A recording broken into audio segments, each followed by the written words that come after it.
Hello good morning and welcome back friends. आप देख रहे हैं पेसर एजुकेशन यूट्यूब चैनल। देखिए आज की इस वीडियो में हम बात करेंगे 26 से और 30 दिसंबर के बीच का जितना भी करंट अफेयर्स हमारा मिस हुआ है वो सारा इस वीडियो में कंप्लीट करेंगे। साथ ही काफ़ी सारे एक्स्ट्रा फैक्ट भी यहाँ पर डिस्कस करेंगे। सो पूरे लेसन को ध्यान से और लास्ट तक आप जरूर देखिएगा। इसकी पीडीएफ आप डाउनलोड कर सकते हैं नीचे वीडियो के डिस्क्रिप्शन में से। तो सबसे पहले हम बात करेंगे जो लास्ट वीडियो की क्विज थी आपके लिए। तो यहाँ देखिएगा क्वेश्चन है अपना, एससीओ शिखर सम्मेलन में 2 साल बाद हाल ही में समरकंद में आयोजित किया गया था। इस SCO council of heads of states की जो अगली बैठक है वो 2023 में कहाँ पर संपन्न होगी। तो ये आपकी क्विज थी और आपका करेक्ट आंसर था इंडिया। भारत के अंदर जो है इसका आयोजन किया जाएगा आगामी 2023 के अंदर। ठीक है, चलिए अब बात करते हैं यहाँ पर जो अभी करंट अफेयर्स हमारा जो मिस हुआ है पूरा 26 से और आज तक का। ठीक है, तो पहला क्वेश्चन आपके सामने है, देखिएगा इसी में से किस भारतीय संस्थान ने एक कृत्रिम हृदय तैयार किया है जो कि हृदय रोग संबंधित समस्याओं से जूझ रहे लोगों के लिए मददगार साबित होगा।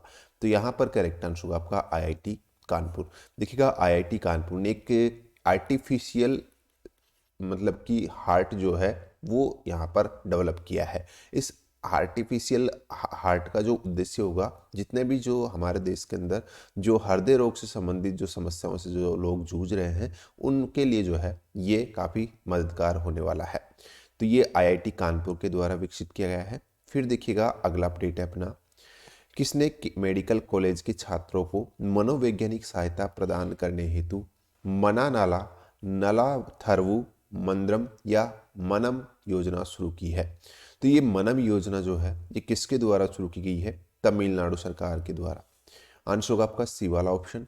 और देखिएगा इसका उद्देश्य क्या है, जो मेडिकल कॉलेज के जो छात्र हैं उनमें मनोवैज्ञानिक सहायता प्रदान करना इसका मुख्य उद्देश्य है। अगला अपडेट देखिएगा, हाल ही में संपन्न छठवीं एथलीट सीनियर राष्ट्रीय महिला मुक्केबाजी चैंपियनशिप 2022 के संदर्भ में सही कथन चुनना है।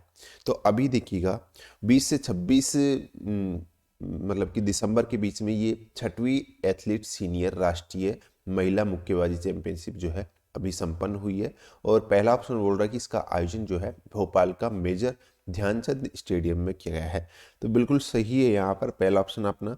जो इसका मतलब कि आयोजन है वो मध्य प्रदेश के भोपाल में किया गया है। दूसरा ऑप्शन बोल रहा है कि जो रेलवे की टीम है इनने 5 स्वर्ण पदक, 3 रजत पदक और 2 कांस्य पदक सहित टोटल 10 पदक के साथ इस पदक तालिका में शीर्ष स्थान हासिल किया है। तो ये भी सही है। देखिएगा इस पदक तालिका में जो इससे छठवीं एथलीट सीनियर राष्ट्रीय महिला मुक्केबाजी चैंपियनशिप थी, इसमें पदक तालिका में सबसे ऊपर रहा है रेलवे। कौन सा? रेलवे जो टीम है वो इसमें सबसे ऊपर रही है 10 पदक के साथ। ये आपको यहाँ पे ध्यान रखना है। उसके बाद में यहाँ पर अगर मैं बात करता हूँ तो 1 स्वर्ण पदक, 2 रजत पदक और 5 कांस्य पदक के साथ जो दूसरे स्थान पर है वो मध्य प्रदेश की टीम है। एमपी की टीम इसमें सेकंड पोजीशन पर रही है, ये आप ध्यान रखिएगा। और उसके बाद में तीसरे नंबर पर 2 गोल्ड मेडल और यहाँ पर 2 ब्रॉन्ज मेडल। इसके साथ में यहाँ पर तीसरे नंबर पर हरियाणा की टीम रही है, हरियाणा। ठीक है, तो ये यहाँ पर आपको ध्यान रखना है। रेलवे टॉप पर रहा है। तीसरा ऑप्शन बोल रहा है कि चैंपियनशिप में जो लवलिना बोरगोहेन है और जो निखत जरीन है इन्होंने स्वर्ण पदक जीते हैं। तो ये भी सही है, ये रेलवे के प्लेयर्स हैं जिन्होंने यहाँ पर इसमें गोल्ड जीता है। तो आपके तीनों के तीनों ऑप्शन सही हैं। करेक्ट आंसर होगा उपरोक्त सभी यहाँ पर सही है।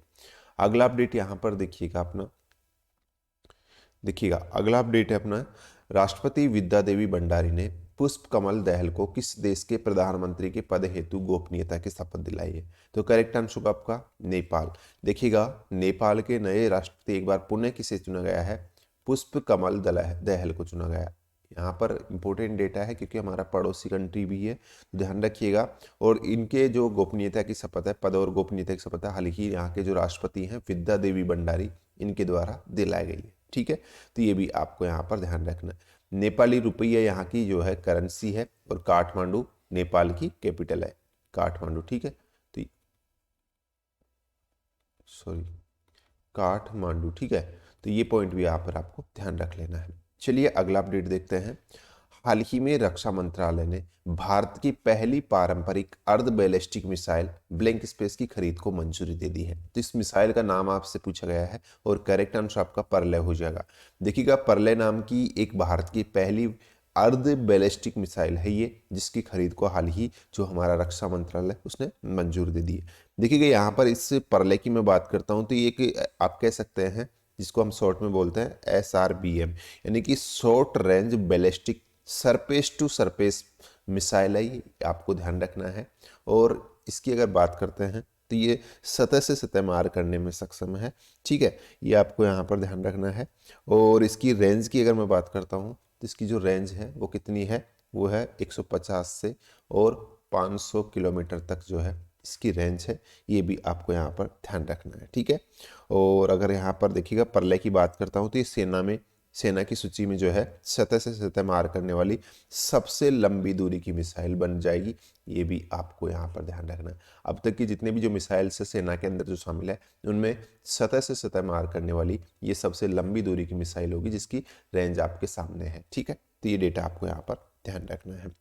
चलिए अगला अपडेट यहाँ पर देखते हैं अपना, देखिएगा राष्ट्रपति मुर्मू ने प्रसाद योजना के तहत किस राज्य में भद्राचलम और यूनेस्को विश्व विरासत स्थल रुद्रेश्वर मंदिर, जिसका रामप्पा भी बोला जाता है, इसकी आधारशिला रखी गई है? तो ये रखी गई है तेलंगाना के अंदर। देखिएगा तेलंगाना के अंदर हाल ही जो हमारे राष्ट्रपति मुर्मू जी हैं, इन्होंने जो प्रसाद योजना का नाम आपने सुना होगा, पिछले कुछ वीडियोज में हमने जिक्र किया था, उसी के तहत देखिएगा जो भद्राचलम है इसमें तेलंगाना में, और जो यूनेस्को विश्व धरोहर विरासत स्थल में शामिल है रुद्रेश्वर मंदिर, जिसको रामप्पा भी कहा जाता है, इनकी यहाँ पर जो है आधारशिला रखी गई है।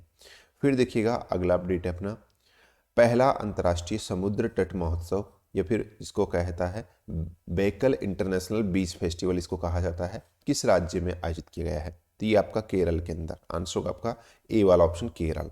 अगला अपडेट देखिएगा अपना, आरबीआई ने 3 साल की अवधि के लिए जो सर्वोदय बैंक है इसके प्रमुख के रूप में किसको फिर से नियुक्त को मंजूर दे दी है? तो करेक्ट आंसर होगा आपका यहाँ पर जो बस्कर बाबू है, इनको एक बार फिर से जो है जो सर्वोदय बैंक है इसका नया या फिर जो है पुनः नियुक्ति आप कह सकते हैं 3 साल के लिए इनको दी गई है। तो टाइम ड्यूरेशन आपको ध्यान रखना है, और कौन सा बैंक? सर्वोदय बैंक, इसके प्रमुख के रूप में इनको पुनः चुना गया है बस्कर बाबू को। नेक्स्ट देखिएगा, लोकायुक्त विधेयक पारित करने वाला देश का पहला राज्य कौन सा बन गया है? तो करेक्ट आंसर होगा महाराष्ट्र। इंपॉर्टेंट डेटा है, ध्यान रखिएगा, लोकायुक्त विधेयक पारित करने वाला महाराष्ट्र जो है पहला देश का जो है राज्य बन चुका है।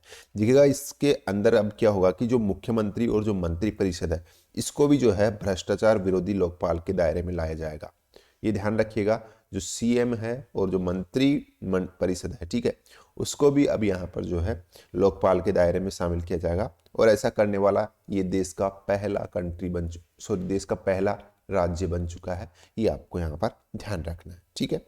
चलिए यहाँ पर देखिएगा अगर थोड़ा सा और डिटेल्स में बात करते हैं तो जो मतलब कि जो ये हम बात कर रहे हैं लोकायुक्त, ठीक है, इसका एक अध्यक्ष इसमें बनाया जाएगा और उसके अलावा 4 इसमें सदस्य होंगे। अध्यक्ष जो है वो कौन होगा? वो उच्च न्यायालय का वर्तमान या पूर्व मुख्य न्यायाधीश जो है वो ही होगा यहाँ पर इसका अध्यक्ष, ठीक है। यहाँ पर देखिएगा महाराष्ट्र की बात की है हमने, तो मुख्यमंत्री आपको पता ही है एकनाथ शिंदे वर्तमान में इसके कौन है? एकनाथ शिंदे वर्तमान में इसके मुख्यमंत्री हैं, ठीक है। और वहीं यहाँ पर अगर जो राज्यपाल हैं उनकी बात करते हैं तो भगत सिंह, कौन है? भगत सिंह कोश्यारी वर्तमान में इसके गवर्नर हैं, गवर्नर, ठीक है। और सीएम है एकनाथ शिंदे। दोनों डेटा आप यहाँ पर ध्यान रख लीजिएगा। चलिए अगला अपडेट देखते हैं, देखिएगा अपना, रविंद्रनाथ टैगोर साहित्य पुरस्कार 2021-22 किसने जीता है? तो यहाँ आपका जो करेक्ट आंसर है वो जाएगा सुदीप सेन और जो शोभना कुमार, दोनों ने संयुक्त रूप से इस पुरस्कार को जीता है। ध्यान रख लीजिएगा, संयुक्त रूप से जो है ये पुरस्कार इनको दिया गया है। सुदीप सेन को इनका एक जो है उपन्यास जिसका नाम है फार्म बेंडर एथ्रोपॉप्सिन, ठीक है, इसके लिए दिया गया है। और शोभना कुमार को जो है ये sky full of bucket list, इसके लिए इसको ये दिया गया है। तो दोनों को संयुक्त रूप से या कंबाइंड रूप से जो है ये पुरस्कार इनको दिया गया है। उपरोक्त दोनों आपका करेक्ट आंसर हो जाएगा सी वाला ऑप्शन। फिर देखिएगा अगला अपडेट है अपना, सॉरी, देखिएगा भारत किसके साथ में जनवरी 2023 में जापान में 10 दिन तक अपना पहला द्विपक्षीय लड़ाकू हवाई अभ्यास, का नाम है वीर गार्जियन 23 का आयोजन करेगा? तो यहाँ पर देखिएगा वैसे आइडिया तो आपको लगेगा होगा जापान में आयोजित हो रहा है तो जापान के साथ ही करेगा। लेकिन क्वेश्चन में आपको कुछ ऐसा नहीं दिया जाता है कि किस जापान में आयोजित होगा या कहाँ पर होगा, डायरेक्टली पूछा जाता है कि भारत किसके साथ में ये एक द्विपक्षीय हवाई अभ्यास वीर गार्जियन 2023 का आयोजन करेगा। तो आपका आंसर होगा ना जापान, यहाँ पर आपका करेक्ट आंसर होगा। देखिएगा जापान जो है इसकी जो मतलब कि डिफेंस फोर्स जिसको बोला जाता है शॉर्ट में JASDF, क्या बोला जाता है जापान की एयरफोर्स को? JASDF यानी कि Japan air self defence force, ये जो है। और यहाँ पर जो भारत की सेना है इंडियन एयरफोर्स, इन दोनों के बीच में जो है ये अभ्यास होने वाला है जनवरी के अंदर, ठीक है। और ये एक द्विपक्षीय हवाई लड़ाकू अभ्यास है जिसका नाम आपको ध्यान रखना है वीर गार्जियन, इसको नाम दिया गया है। इसमें भारत का नेतृत्व जो है जो सुखोई 30 MKI, ये जो लड़ाकू विमान है इसमें भारत का नेतृत्व करेगा, ये आपको यहाँ पर ध्यान रखना है।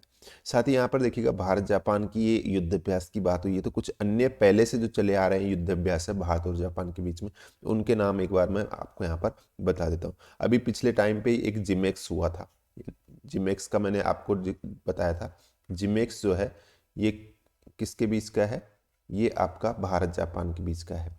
पहला एक जिमेक्स है, दूसरा एक आपका जो है सिन्यू मैत्री है, ये वायुसेना अभ्यास है सिन्यू मैत्री, मैं यहाँ पर मेंशन कर देता हूँ सिन्यू मैत्री, ये वायुसेना अभ्यास है, ये भी आपको ध्यान रखना है दोनों देशों के बीच का। और एक यहाँ पर जो है धर्म गार्जियन है, धर्म गार्जियन जो भी पिछले टाइम पे हुआ था, धर्म गार्डियन, ठीक है। ये एक सेना अभ्यास है। और एक यहाँ पर जो है मिलन अभ्यास और आयोजित किया जाता है, मिलन अभ्यास, ठीक है। तो ये डेटा आपको यहाँ पर ध्यान रखना है। ये 4 अभ्यास ऑलरेडी जो है जापान भारत के बीच में आयोजित किए जाते हैं। फिर देखिएगा अगला अपडेट है अपना, तमिलनाडु राज्य के 3 शहरों में जलवायु लचीली सर्विसेज संग्रहण और उपचार तथा जल निकासी प्रणाली विकसित करने के लिए कौन $125 मिलियन का ऋण प्रदान करेगा? तो करेक्ट आंसर होगा एशियाई विकास बैंक या एशियन डेवलपमेंट बैंक, ADB जो है इसने हाल ही में एक घोषणा मतलब की हुई है कि जो तमिलनाडु है, ठीक है, तमिलनाडु के अंदर जो 3 शहरों को सेलेक्ट किया गया है और उन 3 शहरों में जो जलवायु लचीली सीवेज संग्रहण प्रणाली और साथ ही जो जल निकासी प्रणाली है उसको विकसित करने के लिए ये यहाँ पर टोटल $125 मिलियन का ऋण प्रदान करेगा तमिलनाडु राज्य के लिए, ठीक है। कौन? जो एशियाई विकास बैंक है, ठीक है। फिर देखिएगा अगला अपडेट है, किसको गुजरात के मुख्यमंत्री भूपेंद्र पटेल का सलाहकार नियुक्त किया गया है? तो हसमुख आधिया आपका करेक्ट आंसर होगा, ठीक है। फिर देखिएगा अगला अपडेट है अपना, गृह मंत्रालय ने उत्तर प्रदेश में 2 स्थानों के नाम परिवर्तन को मंजूरी दी है, इसके संदर्भ में कौन सा कथन सही है? तो यहाँ पर देखिएगा पहला बोल रहा है कि जो मुडेरा बाजार है इसका नाम बदल कर क्या कर दिया गया है? चोरी चौरा कर दिया गया है, तो बिल्कुल सही है पहला ऑप्शन आपका। दूसरा है कि जो तेलिया अफगान नामक जो स्थान है, गाँव है, इसका नाम बदलकर तेलिया शुक्ला कर दिया गया है। तो ये दोनों आपके सही है, दोनों को जो है रिनेम्ड किया गया है और नया नाम आपके सामने है, ठीक है। उसके बाद में देखिएगा दोनों ऑप्शन सही है, तो करेक्ट आंसर होगा उपरोक्त सभी, यानी कि A और B दोनों सही है। फिर देखिएगा अगला अपडेट है, भारत सरकार ने किसको भारतीय राष्ट्रीय राजमार्ग प्राधिकरण यानी कि NHAI का अध्यक्ष नियुक्त किया है? तो यहाँ आपका जो करेक्ट आंसर है वो कौन सा हो जाएगा? ये हो जाएगा आपका संतोष कुमार यादव। NHAI का नया अध्यक्ष जो है संतोष कुमार यादव को चुना गया है। नेक्स्ट अपडेट देखिएगा, किसको मुख्य कार्यकारी अधिकारी और रेलवे बोर्ड के अध्यक्ष के रूप में चुना गया है? तो रेलवे बोर्ड का नया अध्यक्ष अनिल कुमार लाहोटी को चुना गया है। वेरी इंपॉर्टेंट डेटा है, ध्यान रखिएगा, अनिल कुमार लाहोटी आपका करेक्ट आंसर हो जाएगा। अगला अपडेट देखते हैं, देखिएगा नववर्ष को चिन्हित करने के लिए किस जगह पर लोसर महोत्सव का आयोजन किया जाता है? लोसर महोत्सव लद्दाख में आयोजित किया जाता है, आंसर आपका A वाला ऑप्शन। फिर देखिएगा अगला अपडेट है, भारत में कौन सा बैंक मार्च 2023 तक यूनिफाइड पेमेंट इंटरफेस, जिसको आप शॉर्ट में बोलते हैं यूपीआई पर रुपए क्रेडिट कार्ड जारी करने की घोषणा की है? तो यहाँ पर देखिएगा यूपीआई का पूरा नाम आपसे कभी बार पूछ लिया जाता है, तो ध्यान रखिएगा इसका पूरा नाम है यूनिफाइड पेमेंट इंटरफेस। और इसके ऊपर जो है रुपए क्रेडिट कार्ड जारी करने वाला जो बैंक बन गया है वो कौन सा है? भारतीय स्टेट बैंक, ICICI बैंक और जो एक्सिस बैंक है, तीनों जो है मार्च 2023 तक ये जो यूपीआई है इसके ऊपर रुपए क्रेडिट कार्ड जारी करेंगे। ये आपको ध्यान रखना है, ठीक है। तो आंसर आपका उपरोक्त सभी तीनों बैंकों के नाम आपको ध्यान रखने हैं। अगला अपडेट देखते हैं। देखिएगा, साइकिलिस्ट जिनको वर्ष 2022 का एकलव्य पुरस्कार प्रदान किया गया है, करेक्ट आंसर होगा स्वाति सिंह। स्वाति सिंह क्या है, एक साइकिलिस्ट है और इनको 2022 के लिए जो है एकलव्य पुरस्कार प्रदान किया गया है। ये आपको ध्यान रखना है। देखिए, एकलव्य पुरस्कार जो है हर साल जो युवा खेल प्रतिभागी हैं, जो मतलब कि उनको प्रोत्साहित करने के लिए ये दिया जाता है एकलव्य पुरस्कार। और ये जो मेटल्स पब्लिक चैरिटेबल ट्रस्ट है उसके द्वारा ये दिया जाता है, जिसमें 5 लाख रुपए की नगद राशि, कुछ प्रशस्ति पत्र वगैरह इसमें प्रदान किए जाते हैं, ठीक है। और इसके बाद में अगला अपडेट देखते हैं। देखिएगा अपना, केंद्रीय गृह और सहकारिता मंत्री अमित शाह ने नई दिल्ली में सीमा सुरक्षा बल, जिसका नाम है बीएसएफ, बॉर्डर सिक्योरिटी फोर्स, इसके लिए कौन सा एक एप्लीकेशन लॉन्च किया है? तो करेक्ट आंसर होगा प्रहरी, आपका यहाँ पर करेक्ट आंसर होगा प्रहरी। इसको नाम दिया गया है, ये जो हमारी बीएसएफ है उसके लिए स्पेशली इस सॉफ्टवेयर को बनाया गया है और इसको यहाँ पर लॉन्च किया गया है। उसके बाद में अगला अपडेट है, देखिएगा थोड़ा सा करेक्ट कर लीजिएगा, मंगदेचु हाइड्रो पावर प्रोजेक्ट के संदर्भ में सही कथन चुनिएगा। तो मंगदेचु हाइड्रो पावर प्रोजेक्ट की यहाँ पे बात हो रही है और यहाँ इसके संदर्भ में पहला ऑप्शन बोल रहा है कि ये भूटान का एक हाइड्रो पावर प्रोजेक्ट है, बिल्कुल सही है। दूसरा है कि इसे भारत की सहायता से तैयार किया गया है, ये भी आपका सही है। और इसकी जो क्षमता है वो कितनी है, 720 मेगावाट है, ये भी आपका सही है। तीनों के तीनों ऑप्शन सही है, करेक्ट आंसर होगा उपरोक्त सभी सही है। देखिएगा, ये भारत की मदद से इसको विकसित किया गया है और इसका उद्घाटन जो हमारे प्रधानमंत्री मोदी हैं इनके सहयोग से जो है, जो भूटान के जो प्रधानमंत्री मतलब कि हैं उनके साथ जो है मिलकर इसका उद्घाटन किया गया था। और इसकी जो कैपेसिटी आपको ध्यान रखनी है 720 मेगावाट है, ठीक है। तो ये भूटान के अंदर स्थित है। उसके बाद में देखिएगा अगला अपडेट है, भारत सरकार ने किसको कार्यवाहक केंद्रीय सतर्कता आयुक्त सीवीसी नियुक्त किया है? तो यहाँ आपका करेक्ट आंसर होगा प्रवीण कुमार श्रीवास्तव। देखिएगा, प्रवीण कुमार श्रीवास्तव को जो है हाल ही में कार्यवाहक केंद्रीय सतर्कता आयुक्त, ये पहले सतर्कता आयुक्त थे जिनको अब यहाँ पर केंद्रीय सतर्कता आयुक्त के रूप में जो है नियुक्ति प्रदान की गई है। आंसर होगा आपका प्रवीण कुमार श्रीवास्तव। फिर देखिएगा, अब बात करते हैं यहाँ पर जो आज की क्विज है आपके लिए, इसका आंसर आपको नीचे कमेंट बॉक्स में लिखना है। तो क्वेश्चन आपके सामने देखिएगा कि जो 17 साल के बाद में रग्बी विश्व कप सेवन्स 2022 का पुरुष खिताब है वो किस देश ने 2 बार के चैंपियन न्यूजीलैंड को हराकर अपने नाम किया है? तो ये आपसे यहाँ पर पूछा जा रहा है। चलिए, जो भी करेक्ट आंसर है एक बार कमेंट बॉक्स में लिख के जाइएगा। आई होप आपको वीडियो पसंद आई है, तो वीडियो को लाइक शेयर कर सकते हैं। आज की इस वीडियो में इतना ही था, मिलते हैं नेक्स्ट वीडियो में, धन्यवाद।